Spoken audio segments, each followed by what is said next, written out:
Okay, so just a little bit about myself. I'm Bruno Lowagie. I'm the original author of iText. What is iText? iText is an open source software library that can be used to create PDF, manipulate PDF, process PDF. For instance, on one end you have data in a database and you want to create a PDF that visualizes this data in a document. Then you can download the iText jars, use them in a Java application, or download the iText DLLs and use them in a .NET application. So that's the only thing that I'm going to tell you about iText. Before I start with my talk, a disclaimer. I'm an open source developer. I'm not a lawyer. So I'm sharing my experience with legal issues, some tips and tricks. And just be aware that the law about open source and about copyright can be different in different countries. And software is usually used in an international context, so local laws may apply, but you're developing software that is used all over the world. So that's also something that you have to take into account. Now, the agenda: intellectual property of a project, open source licenses, and then a case story, because I started as a developer who didn't know anything about legal, and then I had to go through a whole project doing an IP review. But before I start, a quick show of hands. Who knows Stack Overflow? And I expect to see a lot of hands. Okay. Second question, who uses code snippets taken from Stack Overflow? Yeah, again, a lot of questions, a lot of hands. Now, who knows which license Stack Overflow uses? So if you take code from Stack Overflow, under which license can you use them? I don't see any hands. Well, the answer is it's Creative Commons by attribution, share alike. And that's buried somewhere on stackexchange.com/legal, where it says subscriber content.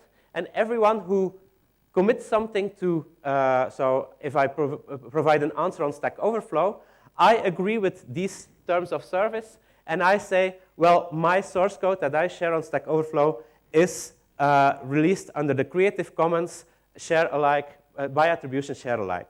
What does that mean, Creative Commons by attribution share alike? Well, again, from the fine print, and it's very difficult to read, I know, but I've summarized it. If you use code from Stack Overflow, you have to explain the origin. So in your source code, you have to add some comment section saying, I found this code on Stack Overflow. You have to add a link to the question. So this is the link on Stack Overflow to this question where I took some code from. You have to add the author name. So if I answer the question, my name is there, Bruno Lowagie. So in your code, you have to add that Bruno Lowagie wrote this code. And you have to add a link to the author's profile. So I guess that as nobody raised his hand when I asked you, do you know in the which license you are using code on Stack Overflow, I kind of fear that you're not doing this. So my first tip and trick is, that doesn't take a lot of time. Always add the origin of the source code that you're using in your code. Share alike is more or less like copyleft. So source code, software, is under the laws of copyright. The moment you write some source code, you own the copyright to that source code. And copyright says, well, it allows an author to prohibit things. It prohibits the reproducing, adapting, distributing copies of your work. Now, in open source, we have software licenses who introduce the opposite, copyleft. So instead of prohibiting, you give every person the right to receive a copy, to reproduce, to adapt, to distribute the work. Now, it doesn't end there. Many people say, we find the source code online. It must be open source, so we can reproduce, we can distribute, we can adapt.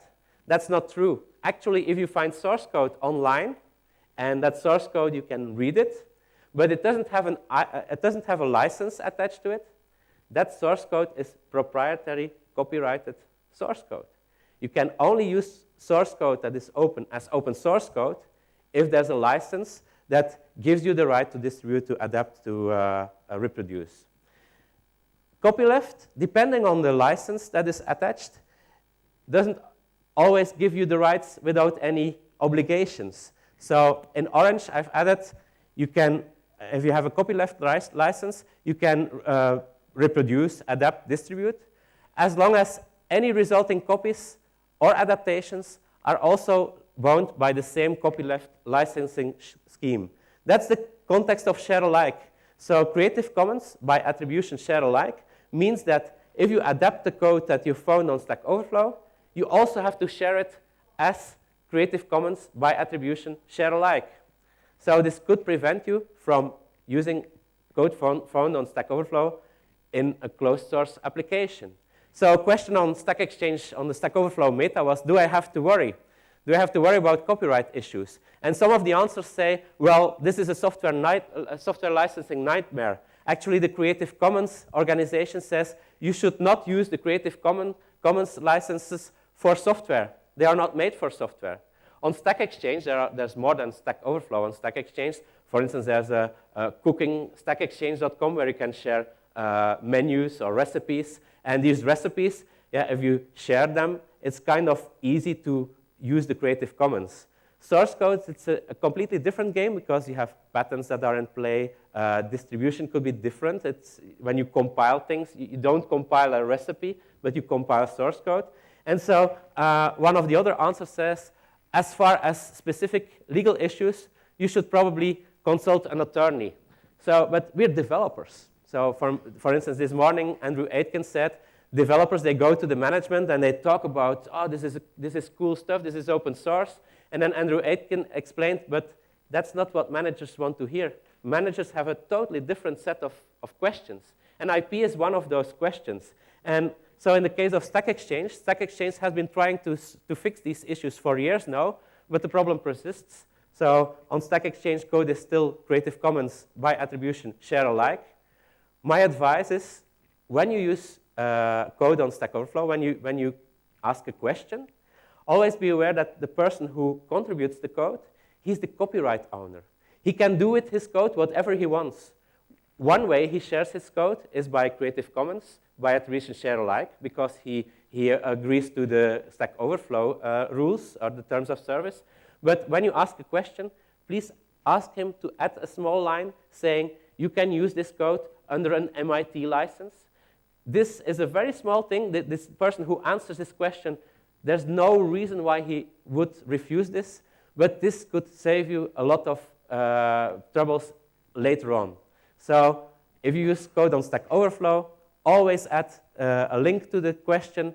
Always ask the person who answers the question, under which license do you share this? Could you add this special line saying, I share this under the MIT license? And then you're in the clear. So this is a small intro. And a typical project is you have your source code, and you have a white zone, you have a gray zone, and you have a black zone. The white zone, well, you have written the code yourself. You own the copyright. You can use it. But then there are some caveats. What about your employer? Maybe your employer owns part of the code. If you know the sitcom Silicon Valley, in the second season, you have the guy who has a startup, but he has written some of his code while working at another company. And then there was a lawsuit because he used code that was his code, but it was owned by his employer. Also, where did you get the inspiration? For instance, IBM developers, sometimes they are forbidden to look at any code that is not formally approved by IBM's legal team. Can be a burden, can be a good practice. We call this clean room development, in the case that developers cannot be inspired by other source code. Here I'm using some cartoons from Dilbert, copyright by Scott Adams, but I can use them under fair use because I'm not making any money by distributing these cartoons. So Dilbert says it's slow at work, so I created an internet business called dilbertfiles.com, and he gets fired, and he says, I don't care, I'm fired, because now I have my own business, dilbertfiles.com. And then there's a company lawyer who comes along, and he says, well, the company owns dilbertfiles.com and all of its IP because you created it at work, and you really need to pay us royalty to every time you use the name Dilbert. But his own name is Dilbert. And then he says, how did you get in my house? There's a loophole in your door, says the lawyer. So the white zone, check your contract with your employer, check what happens if you write code in your spare time, and check which code is actually owned by your employer. Then the gray zone, Suppose that the code was contributed. So with iText, we receive contributions from different people. And we assume that these developers who contribute code, that they have written this code themselves. But maybe the contributor isn't aware of the license. Maybe like just on Stack Overflow, many people who post questions are not aware that they are sharing this code under the Creative Commons by attribution share alike. So you have to explain contributors that you are going to use his code. Then maybe the contributor wrote his code during office hours. Does the employer agree that he shares this code? And where did the contributor get his inspiration? Another type of gray zone areas in your source code is the code is taken from another project, but are the licenses compatible? Do you respect the other project's license? Like with the Stack Overflow, maybe you're not respecting the license. Where did the other projects get its code from? So the gray zone, how do we solve this? For instance, at iText, what do we do when people contribute code? Well, for instance, the Apache Foundation demands contributors and their employers to sign a CLA, a contributor license agreement. Sun, it's now Oracle, but they used to demand contributors to sign a source code agreement from the moment contributions contained more than 20 lines of code. And so you could say 20 lines of code. If I take something from Stack Overflow and it's only 3 or 5 lines, that's fair use. In many countries, that's okay. In the US, fair use is very well defined, and fair use doesn't apply to source code. So be aware of that. And you also have to, so this is when you get contributions. In iText, we ask people to sign a contributor license agreement before we use the code. Also check license compatibility. For instance, if your product is licensed LGPL version 3, then you could introduce a library or code that was released under the Apache software license. But for instance, if your product is released under the Apache software license, you cannot introduce code that is released under the GPL because that's not compatible. The black zone, well, unfortunately, it always happens that there's something that was introduced in your code and you weren't allowed to use that specific code in your project. And possible solutions are, well, that you ask and get permission. For instance, in the case of Stack Overflow, you have used some code from a contributor. So somebody has answered the question. There was a large part of code. You have used it. You can add the links. But then you may contact this person and ask him, can I use your code under this license? MIT would be a good one. Or you have to rewrite the code, so completely refactor the code, or you just remove the code. Open source licenses, well, I've already explained copyleft versus copyright. And you see that there's some levels. You have very permissive licenses, like the MIT license, so the licenses Apache. In this case, you only have to preserve the copyright notices. So you use code from someone else, and you can embed this source code in a closed source environment, in another open source project that has a license that is more to the left. And the only thing that you are not allowed to do is remove the license headers. For instance, if I would have released something under Apache license and it says Bruno Lowagie, you cannot remove that license header. Weak copyleft, strong copyleft, network protective. Here I have a slide about iText. The first versions of iText used to be released under the MPL LGPL. What does that mean? Well, it means that suppose that iText is an engine and you build a car around it. You can use the old version of iText before iText 5. You can use it for free in a car that is distributed commercially. You can use iText for free in a closed source application that is distributed as a service. Because it's LGPL, MGPL, the only obligation that you have is if you improve iText, if you improve the engine, you have to share your improvements under the same license. That was a good idea from the start for iText because at the start when iText was released, iText was very small. But because of the fact that we allowed people to use it commercially, it was used by a lot of developers. And developers, they improved the engine, they improved iText, and iText was able to grow, and iText became a very, very qualitative product. That's LGPL, that's weak copyleft. GPL is stronger copyleft. GPL is if you have a GPL library and you write software around it and you distribute it, just like if you would take a GPL engine and you build a car around it and you sell the cars, whatever you create around it and you distribute it has to be released under the GPL too. So under the same GPL version that the original software was like. Now, this was something that was really good at the moment where software was distributed as an executable or on a CD-ROM. But when we saw that Google, for instance, they were not distributing the software. They were using GPL software on their servers. And the software never left their service. They offered software as a service. In the metaphor of cars, instead of building cars that they distributed, they built a bus. They never distributed the bus, but they sold tickets to the bus. That's a completely different model. And that's how Google became big. Google never pays for software. Google pays for companies. So that's how they were able to build a business really quickly. The AGPL, it's a very vital license, solves this in the sense that if you have an AGPL library and you distribute it, distribution of executables, distribution of CDs or whatever, that's distribution. But in the AGPL, distribution through a network is also distribution. So software as a service also counts as distribution, even if the library, if the jars or the DLLs never leave your servers. If you offer that software as a service, then the AGPL kicks in. And for instance, Google used iText2 for a long time in Google Analytics, in Google Calendar. The moment that iText changed from the LGPL to the AGPL, Google stopped upgrading, because upgrading to the newer version of iText, for instance in Google Analytics, would have meant that they had to open source their complete source code for Google Analytics as AGPL too. So that's about software licenses. You see that there are some variations. For instance, the iText 7, we have an open source core, and so that's released under the AGPL. And we see that a lot of people don't know about licensing, and they use iText in a correct way if you look at the technical point of view. But if you look at the legal point of view, they use iText incorrectly in the sense that they do not distribute their software as AGPL.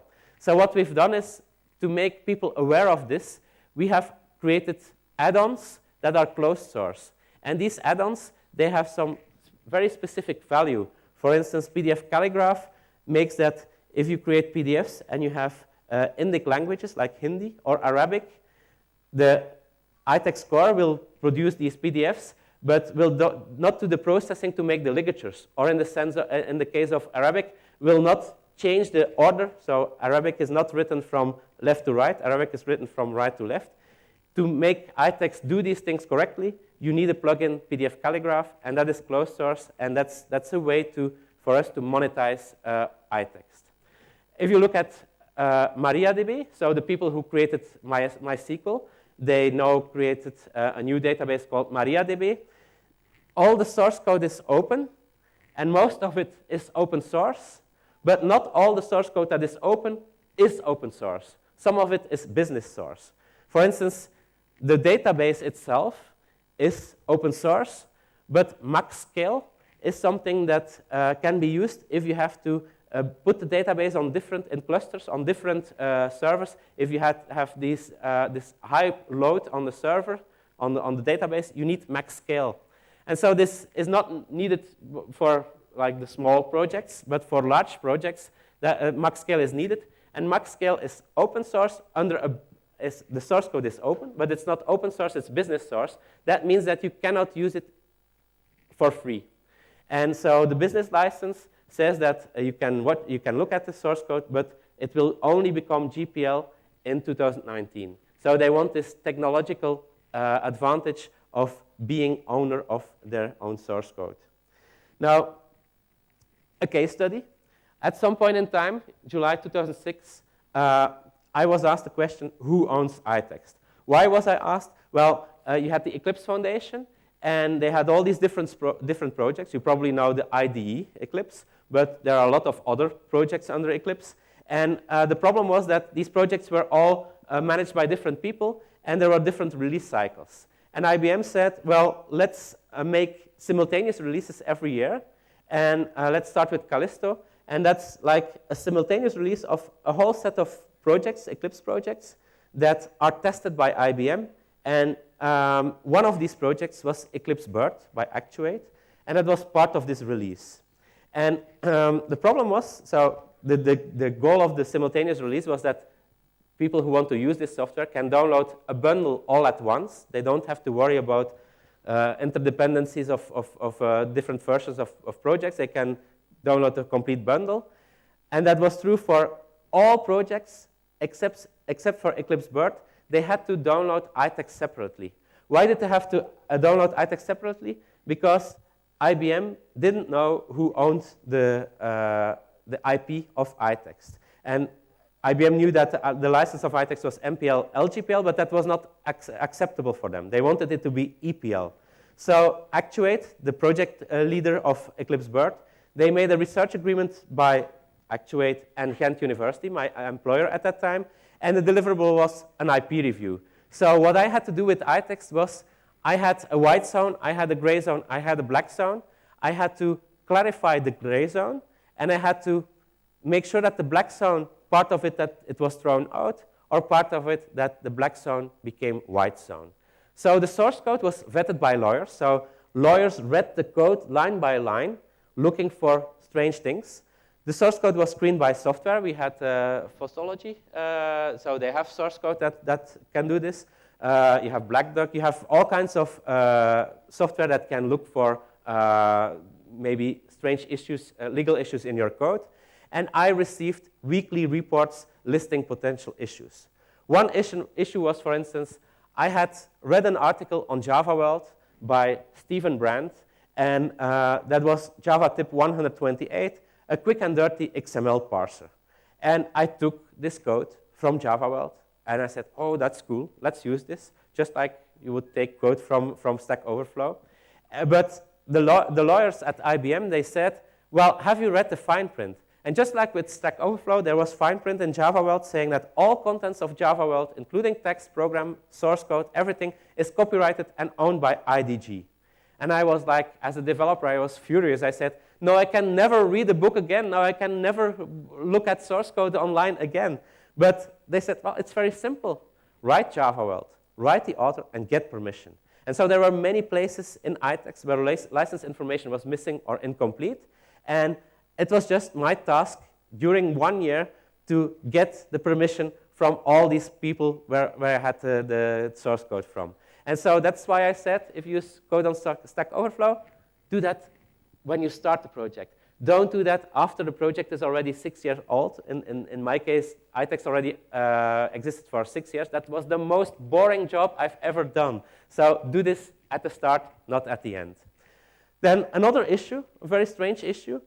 You have RC4, that's an encryption algorithm.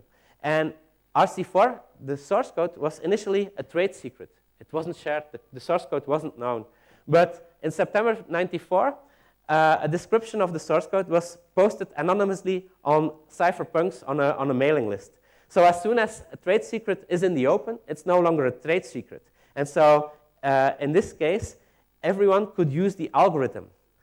And so I used the algorithm, and I had some variable names saying RC4 underscore encryption. Now, I could use the source code, but I could not use the name RC4 because the name RC4 is trademarked. And the current status, like the lawyers, that's a line from the lawyers, the current status seems to be that unofficial implementations are legal, but cannot use the RC4 name. How did I solve this? Well, I had to change in my source code every occurrence of RC4 into ARC4, or ARC4, meaning alleged RC4. And so instead of RC4 underscore encryption, I changed it to ARC4 underscore encryption. Problem solved. I know as a developer, this seemed very counterintuitive to me, but for a lawyer, this is a normal thing.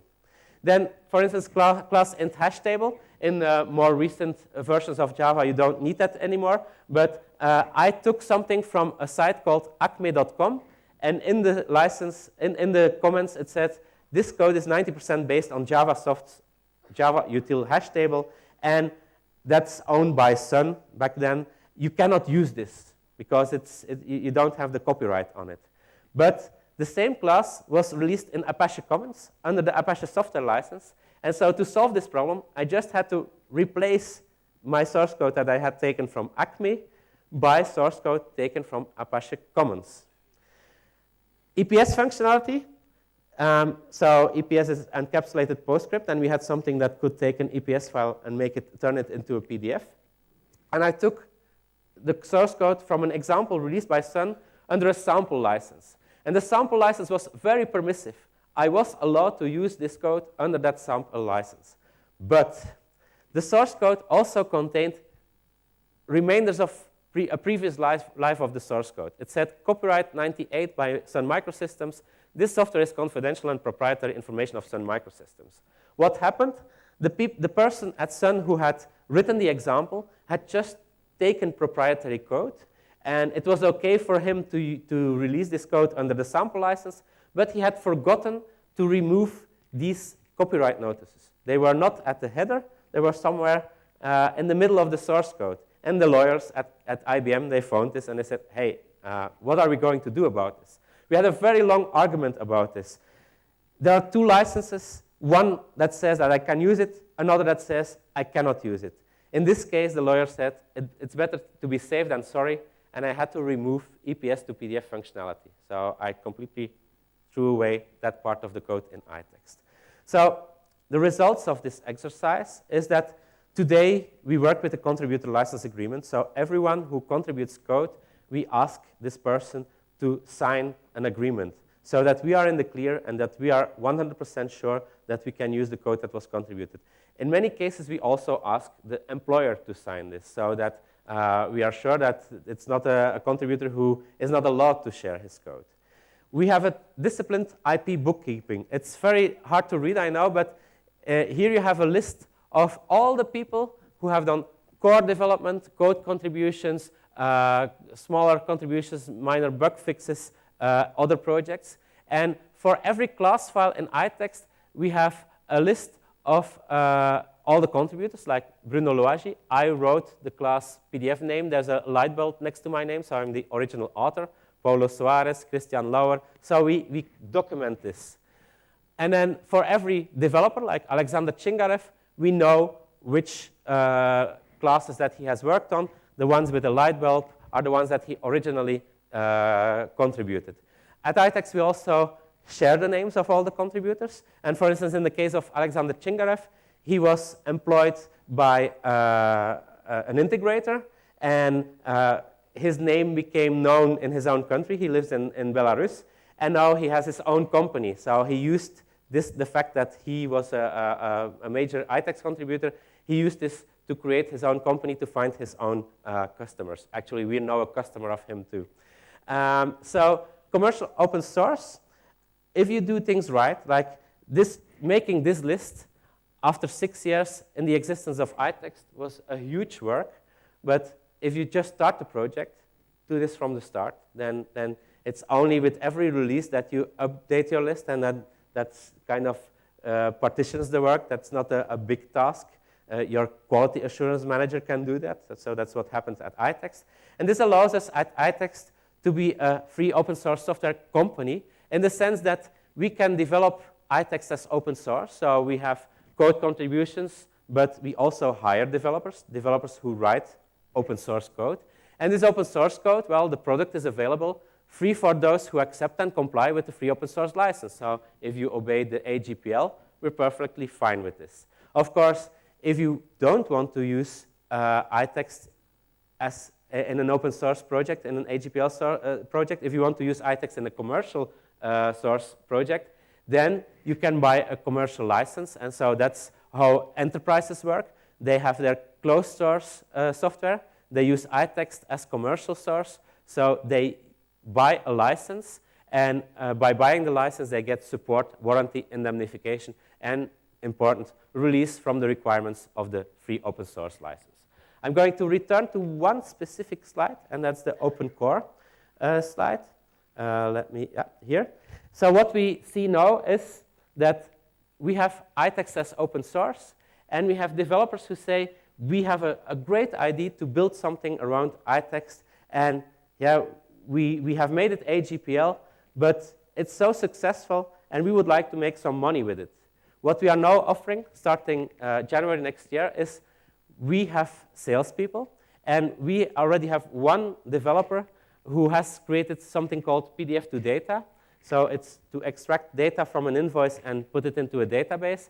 And we will put this in our marketplace. And our salespeople will sell something that was available under the AGPL from a developer. And we will put this in our marketplace, and we will sell this under a commercial license. And we will do revenue sharing. So we will split the revenue 50-50. So this developer, he doesn't need to buy an iText license. He never had to buy an iText license because he could use it under the AGPL.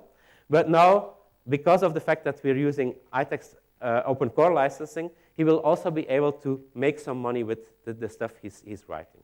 So this is a quick overview of some things that you have to look after when you work with open source written by other people, but also some tips of when you are writing your own open source project, what you have to take into account if you ever want to commercialize it. And if there are any questions, I don't know how much time we have, but I'm open for questions.